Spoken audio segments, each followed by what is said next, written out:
tous nos bénévoles qu'il faut féliciter. Car avant tout, la solidarité, c'est eux, et pas nous. Nous sommes à la tête, effectivement, puisque nous sommes les fondateurs, mais la solidarité, c'est bel et bien eux qui nous la montrent tous les week-ends. Nous sommes l'inspiration, ils sont toute la cheville ouvrière, il n'y a rien de péjoratif dans mes mots, de notre action collective hebdomadaire. J'allais dire quotidienne, on n'y est pas encore, mais ça n'aurait pas tardé à le devenir.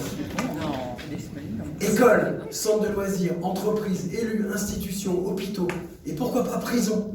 Nous voulons sensibiliser tout le monde et être des exemples et véhiculer nos paroles et nos messages. Provoquer l'éveil des consciences et des initiatives font partie de nos objectifs. En parlant de solidarité et proximité, il y a 15 jours à peine, Ismaël, notre fondateur ici présent, a réussi le pari à se faire rencontrer deux mondes qui vivent sous le même territoire sans jamais pouvoir se rencontrer. Un centre de loisirs et un institut de jeunes adultes handicapés.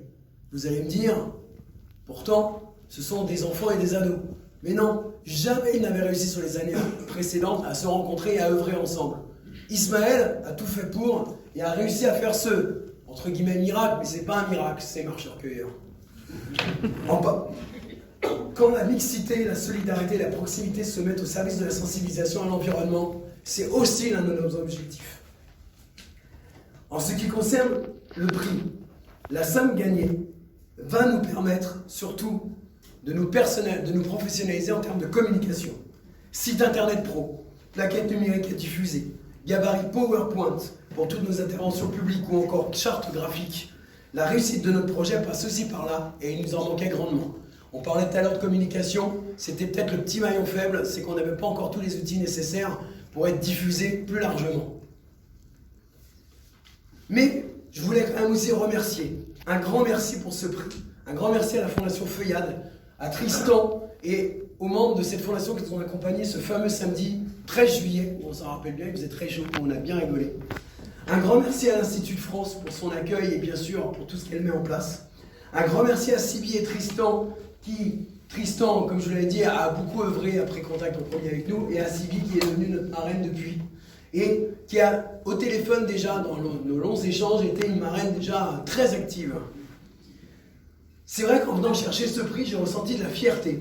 J'ai ressenti cette douce et envoûtante adrénaline qui nous pousse à nous surpasser chaque jour, à aller toujours plus loin, toujours plus haut. Ce prix prend tout son sens. En effet, dans les mots solidarité et proximité sur le thème de l'environnement, on trouve là même l'ADN de notre association. Vous avez vu au travers du film, nous refusons le négatisme, le sectarisme, le fatalisme et le repli sur soi, car nous sommes persuadés qu'au-delà de l'urgence, tout est encore possible. C'est pour ça que j'ai bien aimé votre réflexion, monsieur, votre question suite au film, où vous parliez de joie, c'est exactement ce qu'on a essayé de montrer, et je pense que le message passe bien. Enfin, je félicite les sentinelles de la nature ainsi que la Maison sans argent pour la qualité de leurs actions, où la solidarité et la proximité sont aussi des maîtres mots. Et je ne vous cache pas que le Sentinelle de la nature est une application qu'on utilise déjà. Alors pas de manière très régulière, mais ça nous est arrivé pour, voilà, exactement, mais je compte sur vous pour nous former.